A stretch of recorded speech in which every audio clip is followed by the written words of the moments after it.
Hi, I'm Tricia, an organic gardener, and I'm here with Barbara Damrosch from Four Seasons Farm, and we are going to talk about her brand new book. It's a how to farm and how to cook. Well, actually how to garden, because I don't want just farmers to use this. This is for even if you're just starting out, you know, the basics. And so we're really happy to finally meet you because I've heard about you over the years, you and your husband, of course, and we have a mutual friend who's from Switzerland who makes some tools that I think you guys designed. Anyway, it's great to finally meet you. It's wonderful to meet you. I always love your company. Thank you. And I have to mention that our social media manager, Charlotte, she's a groupie of yours. Okay. So she's going to want you to sign the book at the end. Okay. Anyway, this book is the Four Season Farm Gardener's Book. Now, you guys are in Maine. Yeah. I mean, I've been up there, but in the summer, and it was heavenly. Yeah. Tell me about why did you decide to do this book, and tell me a little bit about what's inside the book. Well, it's part growing and part cooking. And we wrote it for not only people of all levels, but people who don't necessarily have a lot of time or a lot of space. So, you know, the gardening part is adjustable. It can be a big garden, it can be a tiny garden. And all of the recipes are very simple. And what I like to do is have ways of cooking that I can use with whatever is in the garden. So if it's beans, I can use the same stir fry as if I had peppers. Okay. Or, you know, and so there are things like quiches and stir fries and fried rice and custards and all kinds of things that whatever comes in my harvest basket, I can use in those really quick, simple recipes.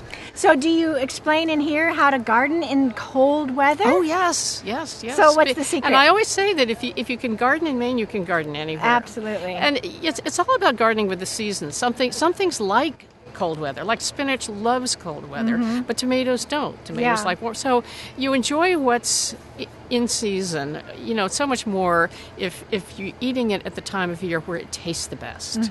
And we just find it a joyful thing to eat that way and celebrate every day, every 365 days of little festivals, okay? That's the way we think of it. Well, I've seen pictures of your place and your farm and your gardens where you have quite a bit of cover, greenhouse or... Yeah, we use a lot of greenhouses, usually unheated ones. All you need is that one layer. You know, it's like putting on a windbreaker. You know, you cut down that wind chill factor and it's amazing what you can do. So obviously in California, we should be growing vegetables year-round. Oh, absolutely. We're in Northern California. You guys have it easy. Yeah, well, even here, you need some protection for certain things. So is there a favorite recipe or a favorite season, or... I wanted to know more about... I saw your... I love the Maine lobster. I saw your lobster stir fry, so that's... I gravitated towards that. But also the mash, the beets, the...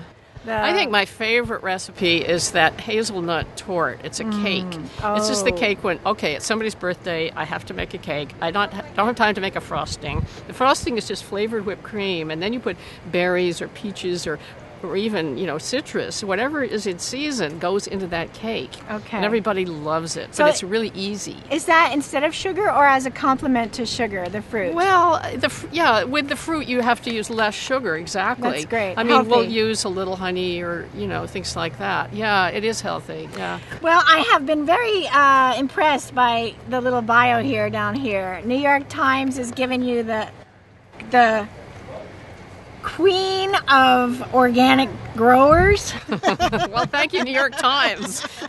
And you're a writer or a contributor to the Washington Post. I write a column for the Post every week. Yeah. Called A Cook's Garden. I've done it for 9 years. How's the feedback? Do you find that people are more into edible gardening now than they were 10 years ago? Yes. I mean, I think it started 4 years ago when the economy kind of went downhill and things are starting to be better, but I don't think any enthusiasm for vegetable growing has been lost because people are now into it and they realize how much better it tastes. And people are aware of food being important. You know, what you put into your body is the most important decision you can make. And people are realizing that all carrots are not created equal. No. And they're into local food. Well, you can't get more local than your own yard, right? No, you can't. Yeah. You can't.